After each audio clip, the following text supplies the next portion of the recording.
Run through a few things, so I need your attention. Listen up. Alright, first and foremost, we have how we're going to kind of structure the day. The first 20 minutes is going to be our vice presidential debate. Okay? That debate is going to be moderated by our own sit-in Wolf Blitzer. Up here, he's back for round 3. Okay? So that's going to be about 20 minutes. Okay, and it's going to look very similar to what the other 2 debates that we had were. The presidential debate, which will be the last 40 minutes, that's going to be town hall style, which means the questions are going to come from you guys out here in the audience. Okay? So the candidates won't know what's coming unless you told them you're going to ask them this question. The way that we are going to get the questions for this, if you want to ask a question so we can kind of screen them to make sure that we're covering kind of wide range of issues, we have sent out a WebEx link for you. Okay? All right, we sent out a WebEx link that is for the purpose that you can get in the chat feature and you can put your question in there. So Ms. Stutz is going to be kind of moderating that, and she's going to be kind of looking at those questions as they come in.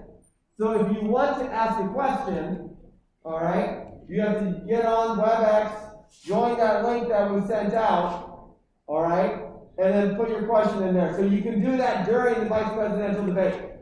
As you're kind of watching the vice presidential debate, get on there, post your question, and I imagine we're probably going to get through, probably 10 to 15 questions, for that presidential debate. So you won't necessarily have a chance during the presidential debate if something pops in your head to be like, oh, I want to ask this question, and raise your hand. Because we're going to kind of have a queue. So make sure if you have a question, get on there, okay, and post it in there. And then Ms. Stutz is going to be kind of going through and ordering those for us and figuring out who's going to ask the question. So she'll be on the chat here in just a little bit. Okay, so post your question there. It should be active. If you don't want to ask a question, you don't have to bother getting on there. But we will have our polls for the VP debate and the presidential debate. So, all right, then we'll have you guys take while we kind of switch off and on here. So, with that then, I'd like to welcome Mr. Blitzer back to the stage here and turn it over to him, and he can announce and welcome our 2 vice presidential candidates to the stage. With Blitzer, the floor is yours. Thank you, and welcome to our 2020 vice presidential debate. And please, at this time, one of the only times you can announce your support for one of these 2 candidates, please bring to the stage Rachel Tonnages and Aidan Karff.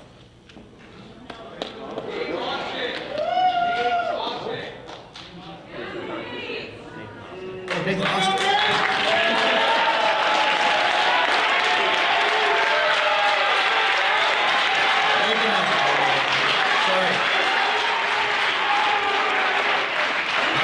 And I apologize for that introduction of that. Both of you, I'm going to go ahead and give you a 30-second opening statement, and since I messed up on Nate's identification of who he was, I'm going to start with that 30 seconds going to you. All right, it's all good, Wolf. All right, hello, America. Today, we're here to discuss and debate what way our country should go, whose policies we should follow. How should our country be run? And what matters in this is integrity. I've shown throughout this debate that I've got it.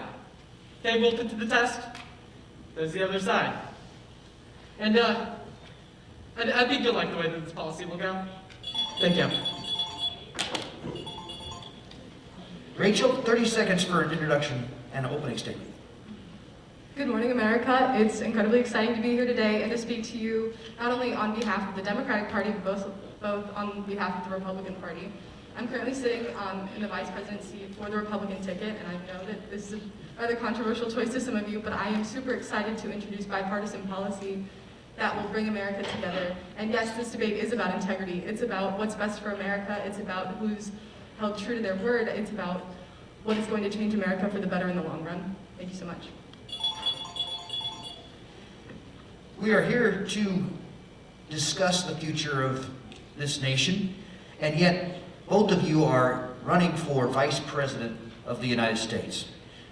Many people are under the assumption that the role of the Vice President is not to do anything except if you are asked and if you are needed. In fact, one of our founding fathers, John Adams, went so far as to say that the Vice Presidency is, quote, the most insignificant office that ever was invented of man contrived, unquote. What role do you see yourself playing in your running mate's administration if you win? Ms. Tonnages, 30 seconds. I think that Vice President is not only a very necessary position, but I think it can be one of the most influential in the United States. I think that you are both the President's top advisor, but also the President of the Senate. You are the person who's breaking ties, but also introducing new policies.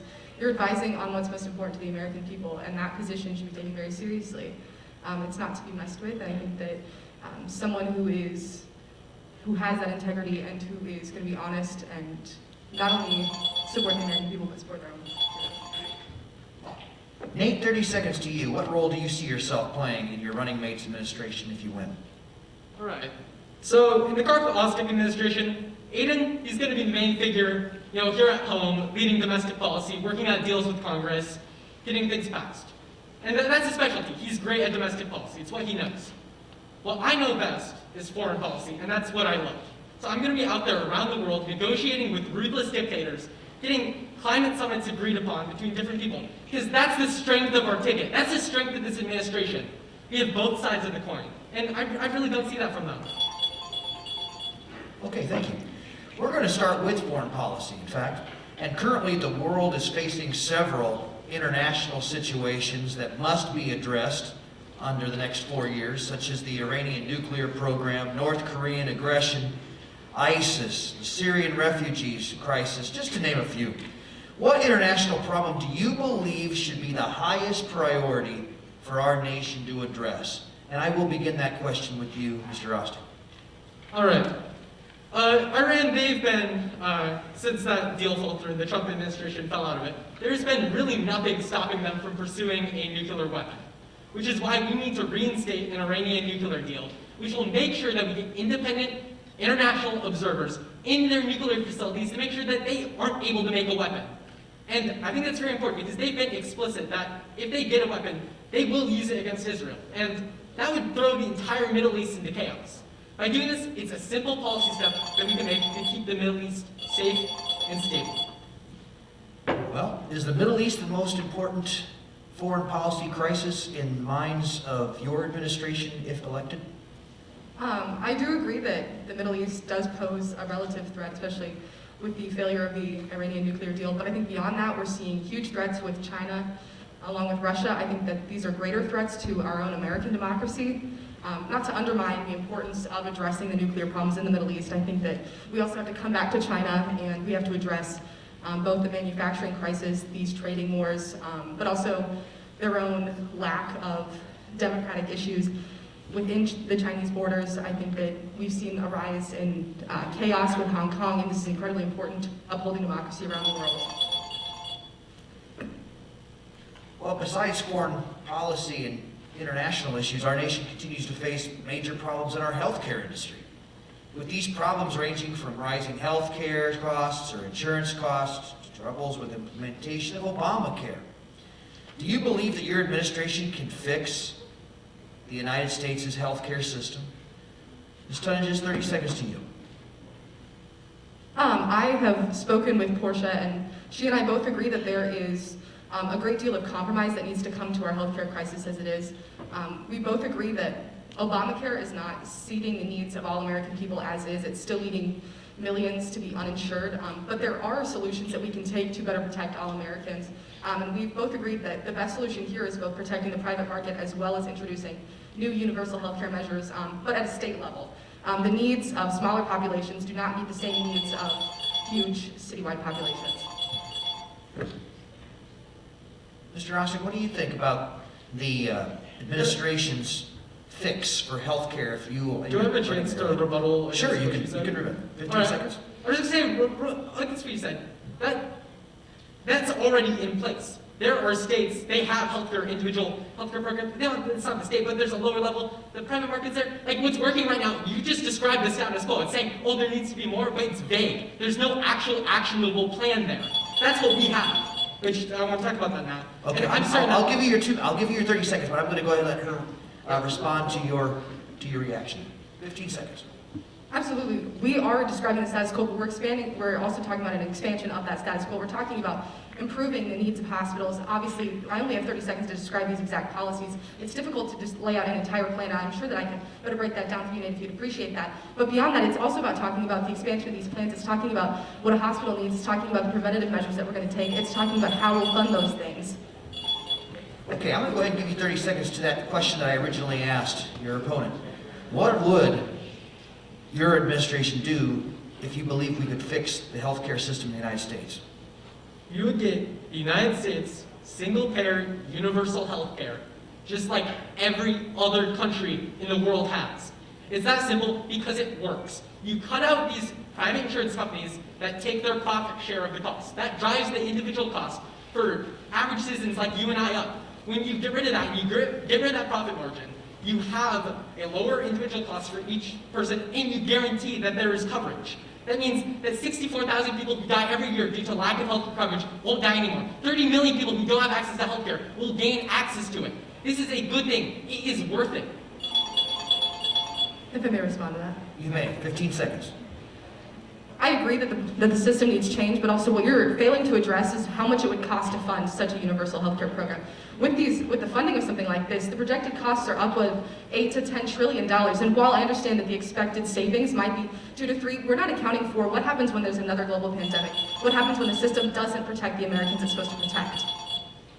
How would your administration pay for this? All right, so the way we would pay for it is partially there'd be a transfer of, we spend over 50% of our budget on military and endless wars. Some of that's going to be going to actually protecting and helping Americans here at home get their things paid. There'll be increased tax on corporation wealthy, and it will raise the funds to meet it, because right now, what Americans are paying for their health care, like at an individual level, that can go towards the state, and it'll be less. Okay. Let's move on. One specific healthcare issue, of course, is the COVID-19 pandemic. What would your administration do differently than the current administration in office in dealing with the COVID-19 pandemic? What should we be doing with schools, restaurants, sporting events? Should they be open? Should they close? Mr. Ossick, 30 seconds. All right, I think maintaining some sense of openness and normalcy is important, because for the sake of all of our mental health, but like mental health and just so society is able to keep functioning. But it does need to be done safely. So part of that is, making sure that people are wearing masks when they're outdoors, and that that can be done at a local level, because I think that's where it needs to happen. Governors making that decision for themselves. We would obviously, if there's a state that's getting really bad and they're refusing to do that, maybe give them a little bit of leverage towards it. But open, but safely open. Open or closed? What would be your administration's answer to that question? We as an administration unanimously agree that the most important thing for America right now is to open, is to rebuild our economy, is to keep our schools as open as possible, keep our restaurants, our bars, our clubs, all of these things as open as possible. But beyond that, it goes further than this. It goes to protecting Americans and what we've already lost over the past 8 months. It goes to improving childcare. It goes to improving evictions.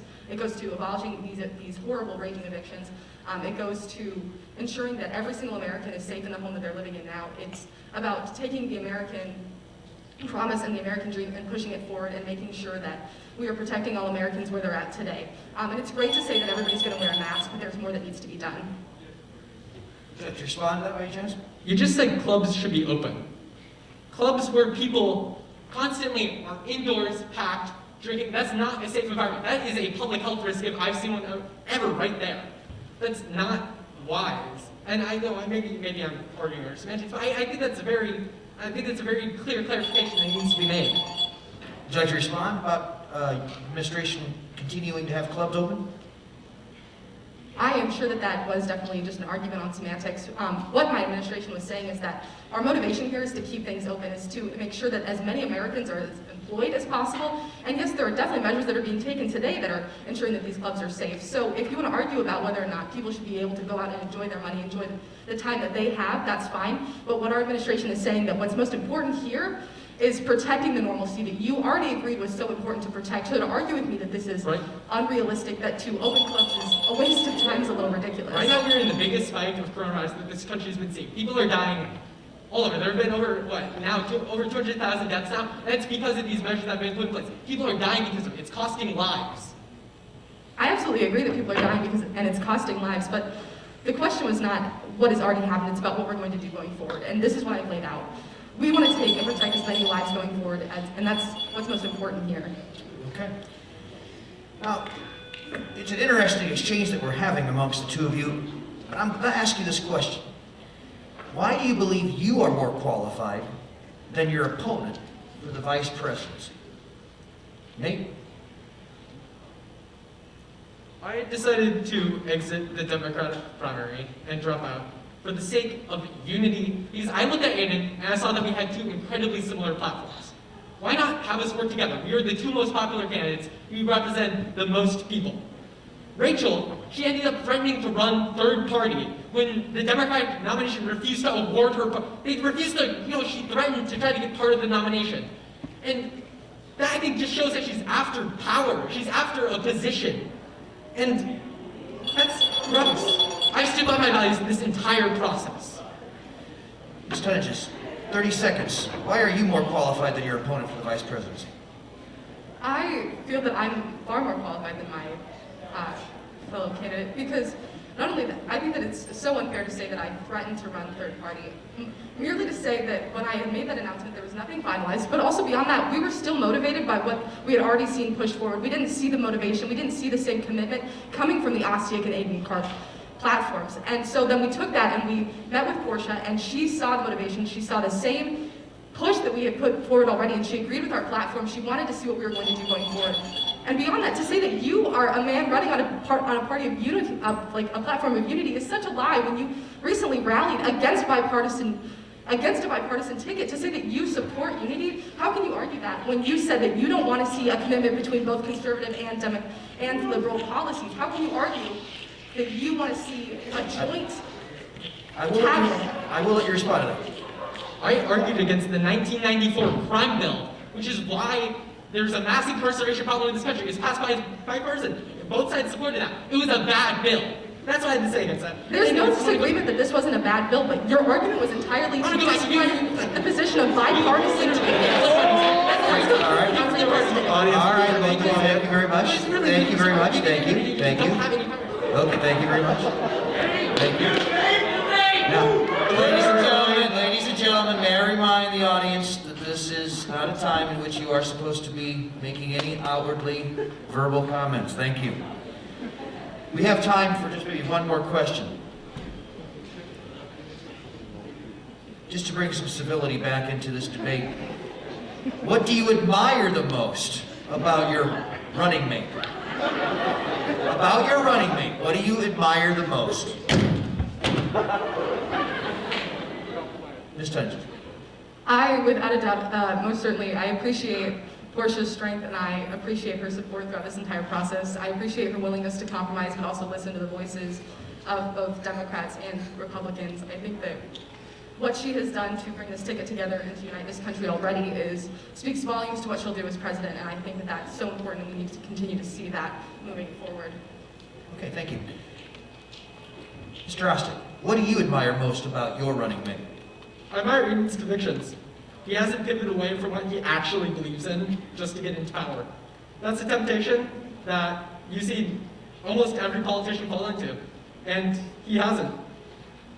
He's still genuine, he's still himself, he's still doing what he actually believes will be best for this country. And that's why I admire and respect Aiden, and think he'll make a great president. We have come to final statements, and so each of you are going to be receiving 30 seconds to give your final statements to the voters out there before this general election. 30 seconds will start with you. Okay? I'd just like to say to any voters out there, no, Rachel is really just being used by Portia here. She's a token liberal by the Republican ticket. You think that they haven't argued for any policies which are actually bipartisan and will actually help the American people? They say, oh, we'll keep healthcare the status quo. That's not what we want. We want Medicare for all. We want these things that will make American healthcare actually better. We want to end the wars. Let's stop wasting our money in these foreign countries. That's what our administration will do, and that's why you need to vote for Carl Gladstone. Okay, thank you. Rachel, you have the final 30 seconds in this debate. Final comments. I want to thank you all so much for your time and also say that our bipartisan ticket is incredibly important to bring back together the polarized America that exists today. We have laid out clear policies and platforms. We talked about the expansion of Medicare, talked about what we would do for foreign policy, talked about how we would interfere with both China and Russia, and also how we do support things like the Ukrainian nuclear deal. But beyond that, we want to see the success of every single American. We want to meet every single one of you where we're at. We're not interested in dividing party lines. Okay, thank you, and this brings an end to the 2020 Vice Presidential Debate. Thank you both.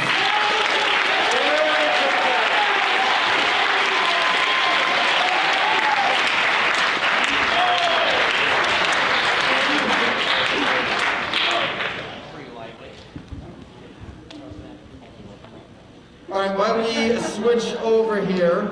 If you guys would jump onto WNN.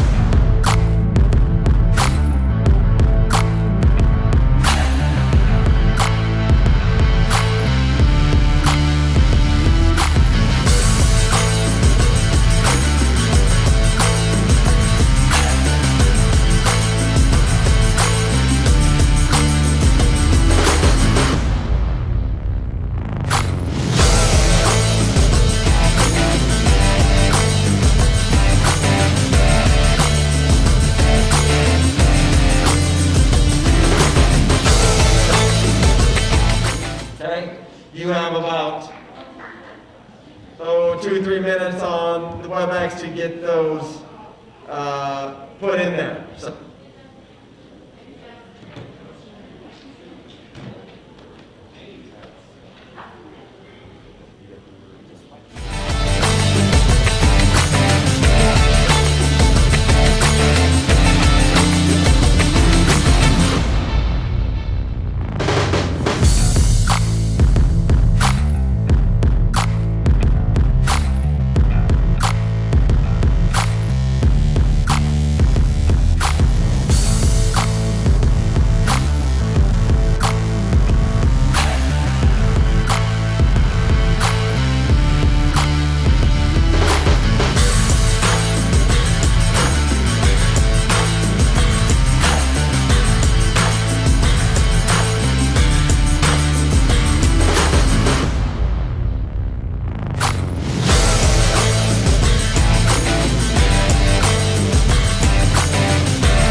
Town Hall. Okay, in just a second, I'm going to welcome our candidates to the stage. But please, I'd like to remind our audience that this is not an interactive debate. While you can't ask questions, you have the opportunity to post them on WebEx. So please try to keep your discussion and talking and any applause or hooping and hollering to non-existent. Okay, please. All right. So with that, I'd like to welcome our two presidential candidates to the stage, our Democratic nominee, Aiden Karp, and our Republican nominee, Portia Lechowski.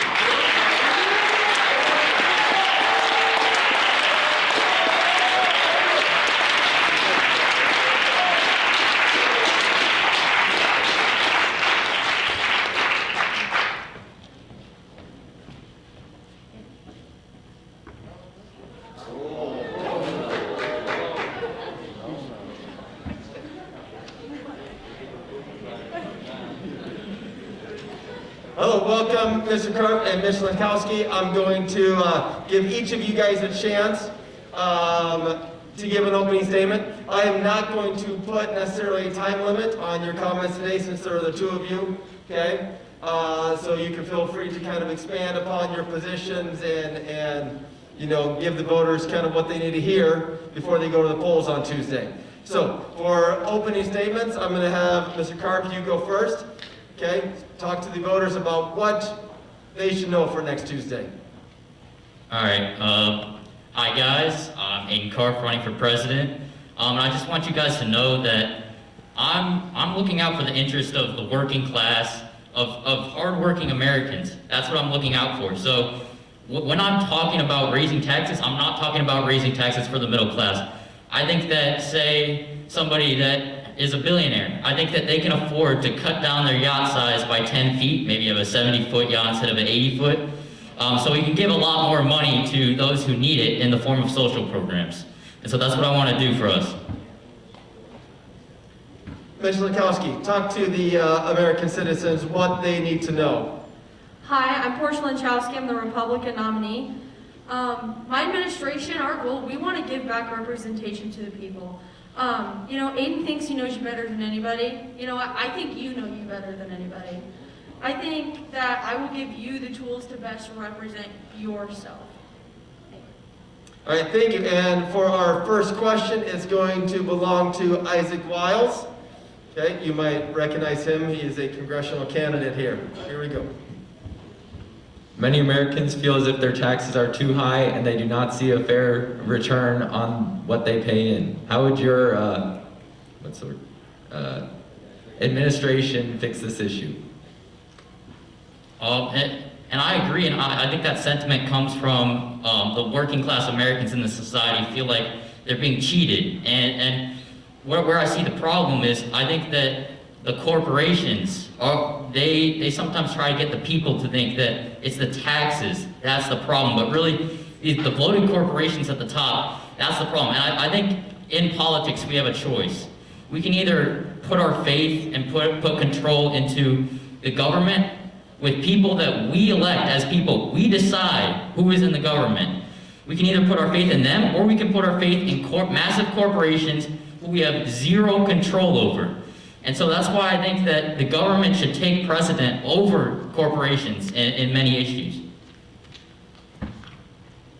Well, I think from somebody that's saying that you want to help the working class and not raise all of their taxes, I think you're really mighty proposing a health care plan that's going to be universal and raise taxes by a lot. Not true. You do not have to. Mr. Karp, please let Mr. Lukowski finish your statements, and I'll give you time to respond to Mr. Lukowski.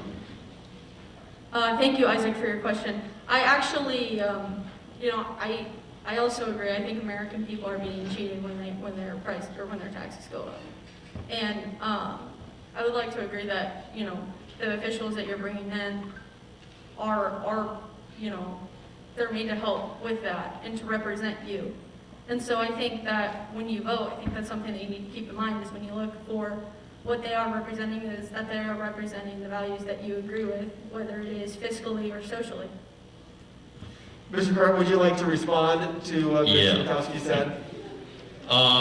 Yeah, what she said there was not true. We're not going to be raising taxes for the working class. That's not necessary. I mean, first of all, in the long run, universal health care saves the government $2 trillion in the next decade, and that's a fact. But even if we do have to come up with money, we're going to tax things like capital gains, like dividends. These are in forms of investment income that are barely taxed at all. And the bottom 50% of Americans own 0% of the stock market. So if we just tax those a little bit higher, we're going to be generating a lot more money as well. But in the first place, it's not even going to cost more than our current plan, which they advocate for. Mr. Lukowski, would you like to respond? I believe as soon as you bring the federal government into your health care, the prices are going to skyrocket. What? Look at any developed country right now. The people barely pay anything for their health care, and it's much higher quality. These are facts. So who are you talking about? You're talking about Canada, where you can't even see the doctor 6 months after you Really? Where are you getting that from? I'm asking you, what countries are you talking I'm about? talking about European countries. I'm talking about Canada. You know, You know, I lived in Buffalo, New York, and that's right on the border of Canada, about 20 minutes away. And all the people in America were upset with the American system because their friends in Canada had better quality healthcare and they barely paid anything. And these lies perpetuated by big corporations that corrupt the young minds of young Republicans, I think that's a problem. Ms. Lankowski, would you like to respond to that? That was kind of an attack on your party there. I believe that as soon as, in Canada, if you make a doctor's appointment, you're not even going to be seen the same amount. And I think as soon as I think private sectors are necessary within the healthcare system because I think it creates competition. Now, I don't disagree with there being public healthcare, but I don't think it should be at a federal level. If I can interject and ask kind of a follow-up question here as we kind of close out our healthcare, our tax segment here. But you've talked a lot about the healthcare, and your vice presidential candidate, your running mate, Mr. Karff, talked about your funding for this is going to come from the military budget, okay? Is that in fact true? Would you like to confirm that? Are you going to be taking money from the military to pay for Americans' health care? Mr. Karff? Yeah. First of all, I just want to say that I respectfully disagree with Portia. No hostility. But yes, we're going to be generating a lot more money through many different forms. One of those forms is cutting the military budget. But like I said, increasing taxes on capital gains dividends, our healthcare plan is actually going to save money. There's a lot of different forms coming in. So just to focus on the military budget, that's one form, but we have a lot of ways to pay for these programs. Ms. Lankowski, would you like to respond to that?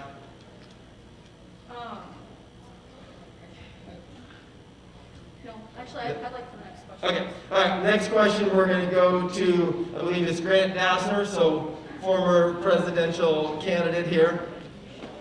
Give me 1 second to get over here, Mr. Dassner. Here we go. My question is to the Portia Tonagens campaign. So you claim to support equal rights for women, but you're fighting under a party that wants to defund Planned Parenthood, reverse the verdict on Roe v. Wade. How do you feel like you can accomplish any of your goals in gender equality? Ms. Lankowski, would you like to respond to that? Did you ever ask me about my views on Roe v. Wade or abortion in general? Because I have not been asked that question. My views on this are, well, we do not support completely reversing Roe v. Wade. I truly do not believe in my heart that I think when it comes to abortion, that there are certain instances where it is justified, such as for rape and incest victims, as well as women with medical conditions where they will not be able to healthfully host a child without possibly killing themselves. And so I think that I can stand for women, and I can stand with Rachel, because her and I have come up with multiple ideas for compromise for this abortion subject. So while I told her I would not support overturning Roe v. Wade, I also said, though, when it comes to Planned Parenthood, I would not allow taxes to fund abortions. I feel like if a woman is making an abortion, that is, when it comes to her decision, I think that is something that the people shouldn't have to pay for. And so with women, I will stand with women, and I can say I support women because I know women better than Aiden and Nate do, because guess what? They aren't women. That's accurate. I'd like to remind our audience to please refrain from any discussion or anything. Mr. Karff, would you like to respond to that? Sure. So, Portia, just to clarify your opinion, do you believe that abortion should be legal in the United States? I believe, again, there are certain instances when it comes to abortion being legal, such as for rape and incest victims and women that have health conditions. Okay, so, I mean, what I would say to that is I do see your side of your perspective on this issue, but I think you mentioned, you feel in your heart that something's wrong, but all the science right now points to fetuses not being sentient, not being conscious, and this is just science. So if you can help the life of a living person who's going to have their life extremely blatantly affected, I think that should take precedent over a fetus who is not feeling anything. Your party has proposed third trimester abortions. I don't support that. I do not support third trimester abortions. Okay. I well, support there's- first 2 trimesters. So he attacked our party with saying that how do we stand with a party that feels a certain way about women? Well, your party has, when it comes to your science, a viable fetus, they are conscious in the third trimester. It's debatable again, but I do agree that we should come up here and we should debate between Portia and Aiden, not between the Republican Party and the Democratic Party. And so I do agree with that. However, there are some instances where there's just been repeated, blatant disregard for like women's rights on the Republican side, and that comes from policy like anti-abortion policy that you are still somewhat supporting. So that's where I think Nate was going with that. Ms. Lankowski, would you like to respond to that comment? And then we'll move on to the next topic. I'm just saying that when it comes to abortion, there are certain instances, like with a rape or incest victim, where their choice was already taken away. I do not support somebody using abortion as a form of birth control. Nobody's using it as a form of birth control. It costs an insane amount of money to have an abortion. Nobody wants to have an abortion. Nobody's going out and be like, oh, I'm gonna have an abortion today. No, that doesn't happen. These are massive, these are severe circumstances where the life of the mother would be significantly altered. And for severe circumstances would be for rape, incest. Not necessarily. It All goes right, further thank than you, that. candidates. We are going to move on to the next topic here. The next topic is going to go up here. I believe Ms. Morgan Ryan. Who is it? Morgan Ryan, right in front there.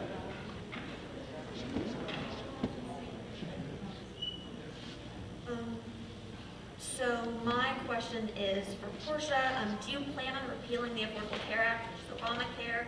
And if so, do you really think that you're going to be able to pass a comprehensive replacement plan in Congress to protect people with pre-existing conditions such as myself and the majority of Americans?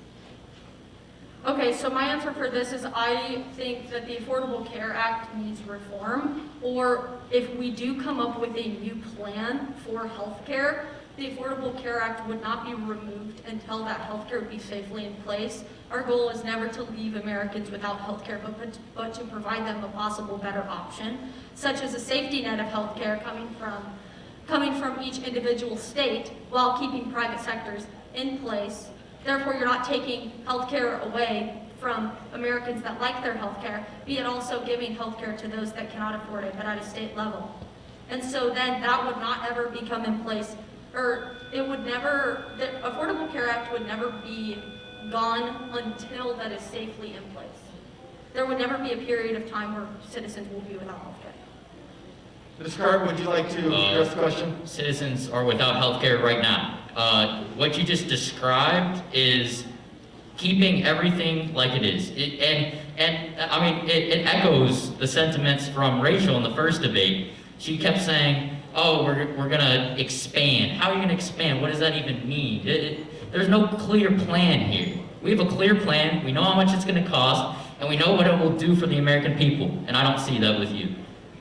If I could ask a follow-up question here, and either one of you can respond to this, because the question, they're talking about pre-existing conditions and those things.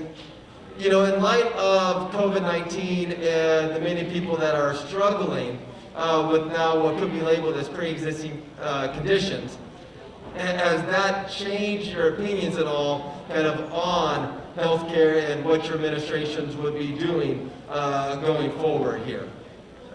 Well, I mean, I think that COVID has been a great example for us to really see, it just kind of exposed the flaws in our healthcare system. And the fact that the private insurance, the people at the top of the private insurance agencies, they've made $350 billion during COVID, $350 billion from refusing to give healthcare to millions of Americans. I think that's unjust, and I think we need reform. I think the federal government doesn't know its people as well as the state government does. Do you think that the federal government knows its people? I disagree with a one-size-fits-all program. I believe that each state knows its people better based off of their population and things going on in their state. Therefore, a public health care system for people that cannot afford it within their state. So it's not a one-size-fit-all Medicaid program that you're proposing. And so therefore, also, I don't believe in taking health care away from Americans that like their health care. Why would I lower the bar for people that are for your equal end result that you want so badly? We just want, can I respond? Yeah, go ahead, Mr. Carver. We just want affordable health care for everybody, and this is the plan that allows us to do this. Again, you're saying that the state governments, they're going to do this, they're going to do that, but number one, that's what's already going on here, and 64,000 Americans are dying because they don't have access to health care. And so basically, when you're saying that you want to basically keep things the same, you're advocating for American lives lost due to this issue. Can I please respond? Yes, Ms. Lankowski, you can go ahead and respond before we go to our commercial break. I'm saying that each state should be able to have their own public health care program that is affordable for their people. I'm saying that if there are people in this country, and there's 180 million of them that like their health care, why would we take it away for those that don't have it when they can still have their own health care and coexist with people under private health care? Because you're not going to be able to get the prices down for the rest of the people. And with that, unless you'd like to respond on the last comment, okay, we're going to go to our commercial break here. So.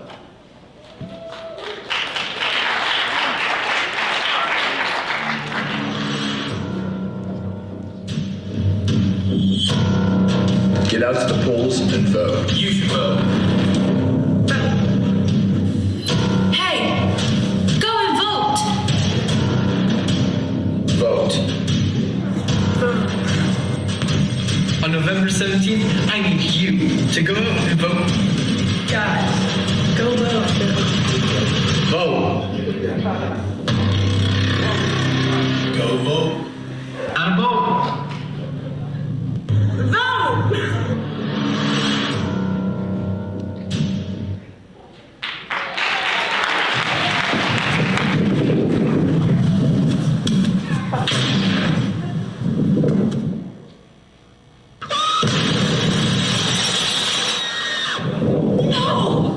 Portia, you didn't stop the wars, and now my friends are dead. Unnecessary war in the Middle East has led to over 550,000 deaths, 50,000 of which being American soldiers. The Garf campaign and I, we hate unnecessary wars. Unlike warmongers like Portia and Rachel, this is what we'll do with unnecessary war.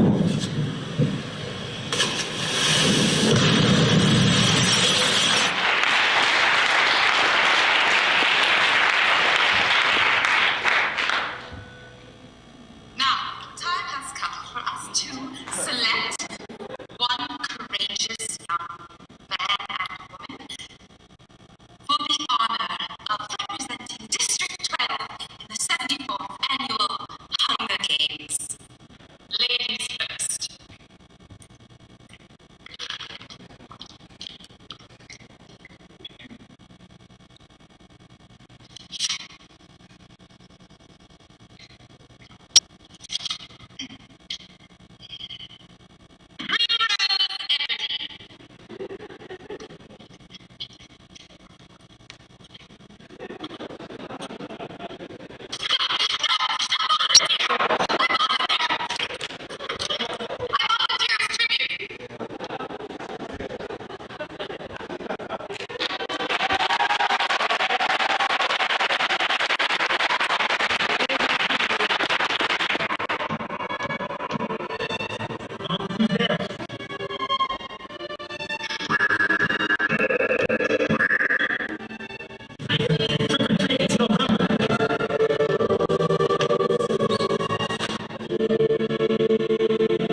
Gotta go do wires.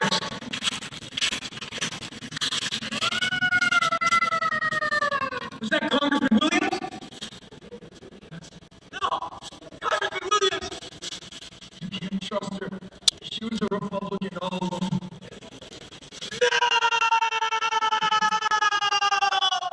Almost done with my task, gotta go do med-based scan.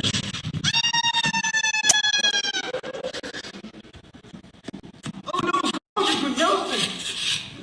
She was a nurse, but Aaron, all along. No!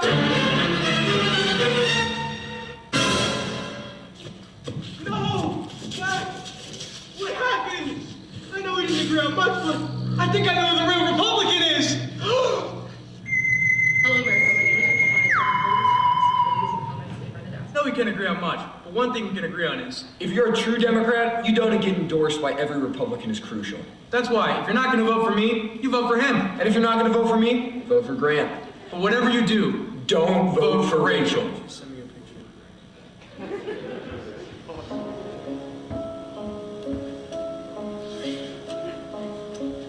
Hey Jay Show, what's going on, buddy? Doesn't matter. Now who told you that? I'm just one man in a sea of people. That's wrong. Your vote does matter. Well, how do I even do it? Well, I'm not so sure how to answer that. So I'm gonna slide it over to our professionals. We're the professionals, and we're going to tell you how to vote in 3 easy steps. Number 1. First off, you're going to go to the Social Studies IMC on November 17th, in between the hours of 7:45 a.m. and 3:30 p.m.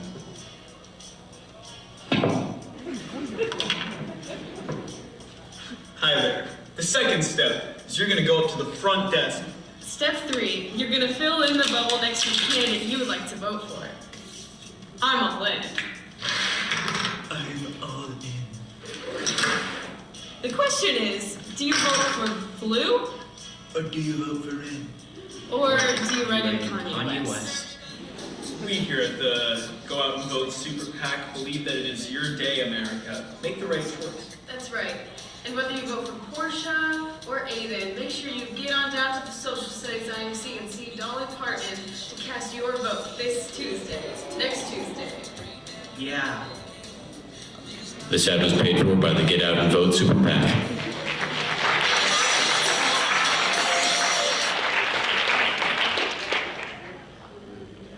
All right, and we'd like to welcome you back to the presidential debate once again here. Our next question is from Eddie Morissette. I believe he's up on the top here.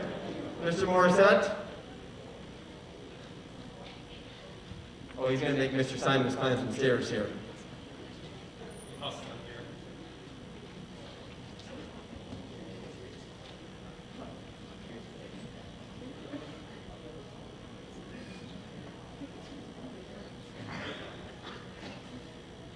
All right, my question is, do you completely trust the government to regulate itself and prevent itself from violating individual rights? If yes, why? And if no, what other things should keep them in check? So I kind of alluded to this earlier, but I think we have a choice in modern society, and that's to trust the government or to trust corporations. And I think we have to choose the government because we elect those people. And you said what is going to check the government, and that's the people. And we're seeing that continuously. The people are the ones who elect the government. We get to choose whoever we want to represent us, and that's who should. That's why the government that's why we should trust the government. But the problem is there's a lot of lobbying involved as well, and my campaign is going to take the money out of politics, so it's solely the people who get to decide. Ms. Lefkowski, would you like to respond to the question? Thank you, Eddie, for the question. I'm a Republican, therefore it seems like I do tend to go more towards small government. And so I don't think that the big federal government knows its people better than its local government does. And I think it's I think the people at the state level, voting in state officials, voting in state officials, because I think those people in that state that vote those state officials know what those people specifically are going through. And so therefore, I think the people are keeping the state government in check, but I think the state government should be a bigger player in the game than the federal government should be. Would you like to respond, Mr. Yeah, Clerk? and Go ahead. what Portia just said has a lot of merit there. But still, she's talking about the government. She's not talking about just a completely libertarian approach where the corporations are ruling everything. And I'm not for widespread, where the federal government has the same policy implemented in every state. That's not the types of things that I'm advocating for. I'm advocating for the federal government having executive orders that individualize each state to do something. Like, for example, minimum wage. I think that the federal government should send economists out to each county, and they should determine what a living wage is in that state, or in that county, and then we can go from there. But I don't think that we should have a widespread, uniform policy from the federal government necessarily. If I can, would you like to respond? Okay, Continue your question. Okay, I have a follow-up question. So when you're talking about government regulation and the role the federal government plays and the state government plays, I have to ask you, with the current situation with COVID-19 and the pandemic we're facing, there's been lots of back and forth between the federal government, state governments, and local governments about who should make these calls about closing schools and closing restaurants and those things. Who do you think should be the one in charge of that? Ms. Lankowski, I think the federal government should do a good job about informing, using the experts that they have, but I think overall it should be a state's decision, because the situation that is going to be in New York or LA is going to be completely different than it is going to be in a small town in Nebraska. And I think therefore then, like, the cases in Nebraska aren't going to even compare to some of the case amounts in LA or in New York. And so I think that it shouldn't be a one-size-fits-all solution. I think each state should come up with their own solution based off of multiple things, such as their population and their cases per county. Yeah, and so yeah, I somewhat agree with what you're saying, but the state government, sometimes they need a little nudge, and I think we can do this through the federal government saying, like, hey, if you have over, say, 5,000 cases in a specific area, then you have to have a mask mandate. But like for rural Nebraska, they probably don't need a mandate, you know? So that's what I stand for, and I think we kind of have similar views on this topic. I agree. With that, now we move to the next topic here. We have former presidential candidate Luca Gaiu here. He's got the next question.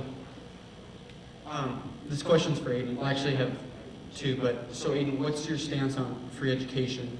And also, if you do like free education, how do you expect to have Medicare for all and free education without raising taxes? Now, I know you said you could save $2 trillion, but that's just a number. We're even getting the $2 trillion. We're talking about billions and trillions of dollars. Yeah, there have been, I think, like 18 different studies done, and the most libertarian of the studies said that we'd save $2 trillion. And that's just available on, you can just look that up. But as far as you're talking about free education, I like, with all my policies, I don't think we can go drastically to them. I think it has to be a gradual change. And so, because you have to give the people time to embrace, time to understand what's going on. So I think it's going to be I support a gradual transition, more public funding into college, but a ton more public funding into public schools in impoverished areas. But yeah, it's got to be a gradual process, just like anything else. Ms. Lankowski, would you like to respond and tell the people about your position on education?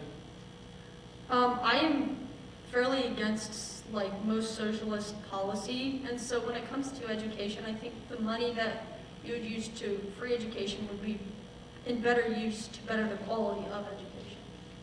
And so put that money into these impoverished neighborhoods, into bettering the quality of their teachers and their tutoring and their overall quality of education. And then I think then you'll see more of an easier time of these students even getting into college, as opposed to just making college just free to everybody. Well, I mean, because I don't think anything in this life is free. But yeah, we need a lot more funding to go towards education. Education is one of the most important things about our country. I mean, without education, we have nothing. We don't have an educated population. They can't make decisions right. You know, so yes, you're saying we should pour money into impoverished public schools, etc. But you have to understand this is going to cost money, and we have to accept that. And this is one of the most important things about American society. And that's why we should increase public funding to these things like college and to preschool and to impoverished area public schools. Would you like to respond, Ms. Lankowski? I'm not against bettering, like I said, I'm for bettering the quality of education. I'm just, in my administration, we will not be pushing for free college. All right, then we're going to move to what's going to be our last question, and that's going to be from everybody's favorite question asker, Hakeem Latoro. Where are you at, Hakeem? No, we do not have Rosenstown with us today, I'm sorry. But we do have Hakeem Latoro.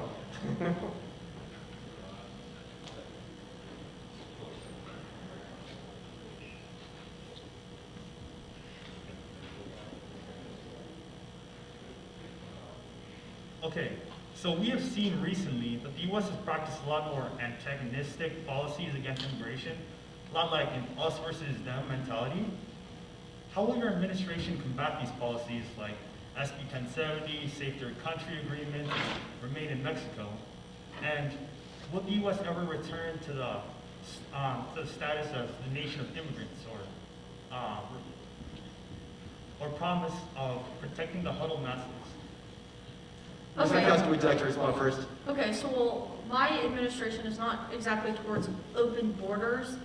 We do want to provide a better streamline for immigration, whether it's a process of, or a program such as, you know, if they want to join the military, you know, they'll have an easier time, you know, an easier process of immigrating within 2 years of joining the United States military.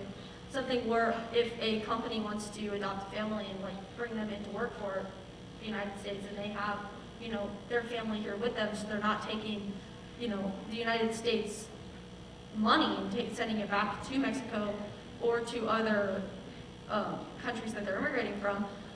I just think that the way that it's going about right now is not the way it should be. And so we are for legal immigration. We are for coming up with solutions and working across the aisle to come up with these solutions to better the immigration process, but we are not for open borders specifically. Mr. Carver, I'm going to let you respond to that before we move to closing statements here. Yeah, so I do agree with your sentiment there, but like saying that they can just join the military, they should just join the military to be granted citizenship. Like, I don't think we need more people in the military right now. Where are we sending all these troops? Where are we going to be fighting wars, losing American lives? I don't see that. And as far as immigration goes, it's an extremely flawed process. Like, if you're in Mexico, it takes like 20 years of waiting for you to just get into the country. And this is what I'd say to anybody that opposes immigration strongly. You descended from immigrants. Your ancestors were immigrants, okay? You need to treat these people, if they're coming from Mexico or wherever, you need to treat them as if they're descendants of your ancestors, because it's the same thing. All right, we're going to move to closing statements here. Okay, you can address that in your closing statement if you like. Ms. Lankowski, I'm going to give you about 30 seconds here to wrap it up, tell the voters what they need to hear. My administration, when people show you who they are, trust them. When Rachel went to the Democrats and she had slightly different views than them, they kicked her out. When she came to us and she came to our administration with different ideas, very different ideas, we brought her in. So what does that show for what we're going to do for this country? No matter who you are, no matter what you do, what you look like, who you love, where you're from, we want you. We want you with us. We want you to stand with us, and we all want to unite as a country, as a nation. And honestly, I don't understand why anybody would be so against bipartisanship and working together. And I think that's the whole point of this nation, is to work together to become to be the greatest. Mr. Carr, I'm going to give you your chance. Please wait until Mr. Carr finishes his statement, sir. Go ahead. Well, let me be clear. We're not against bipartisanship.